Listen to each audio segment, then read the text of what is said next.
Com o surgimento do novo coronavírus no Brasil e no mundo, e com a divulgação dos números de casos na região, algumas pessoas ficaram em dúvida quanto aos termos utilizados, casos suspeitos e casos monitorados. E para trazer estas respostas, conversamos com a enfermeira coordenadora da Vigilância Epidemiológica de Aurora, Ana Paula, que esclarece estas dúvidas.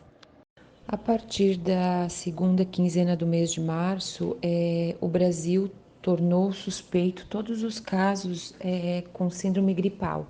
Então, pacientes que apresentam dois ou mais sintomas associados ou não à febre, sintomas respiratórios e febre, são considerados pacientes suspeitos de coronavírus.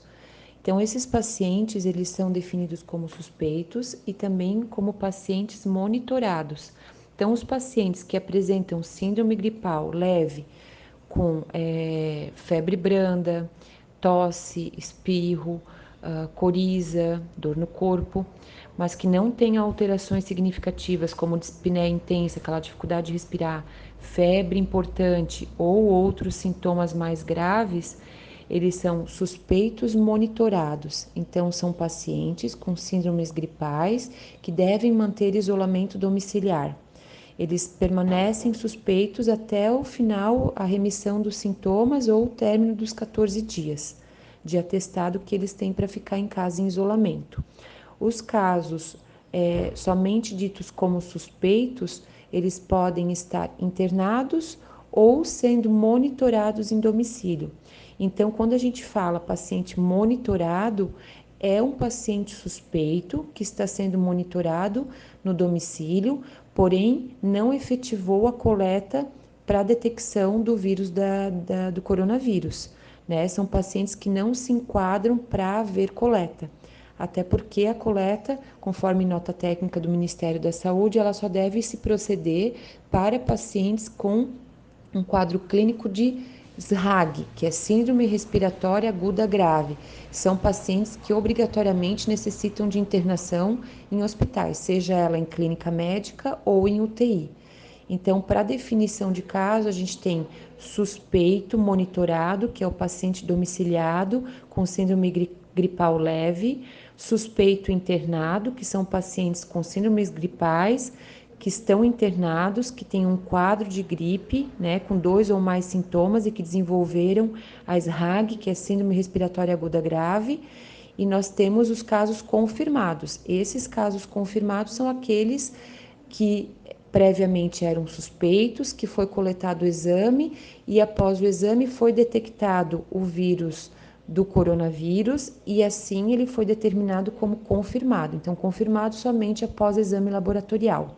Importante ressaltar que a maioria dos casos, em aproximadamente 80% dos quadros gripais sugestivos a coronavírus, 80% deles vão desenvolver sintomas leves, brandos de gripe.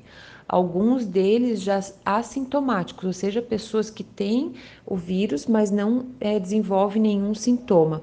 Então, esses pacientes que estão procurando as unidades básicas de saúde por sintomas gripais leves, eles são orientados e assinam um termo de responsabilidade e recebem um atestado de 14 dias para se afastarem da ampla circulação e eles devem ficar em isolamento domiciliar. Então, evitar contato direto, aperto de mão, até com os familiares que moram na mesma casa.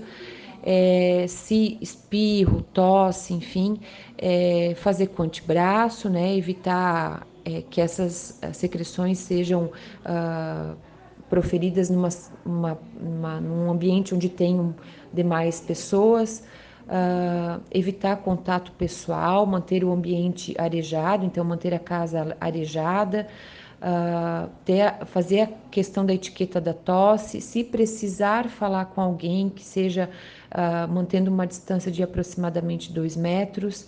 Esses pacientes domiciliados, eles têm que ter os utensílios domésticos como colher, copo, toalha de banho, higienizados separadamente dos outros moradores da casa. Então, alguns cuidados para que aquela síndrome gripal não seja perpetuada entre os demais da família. Então, é necessário, além do isolamento na casa, que a pessoa tenha alguns cuidados para que não acabe contaminando os demais familiares.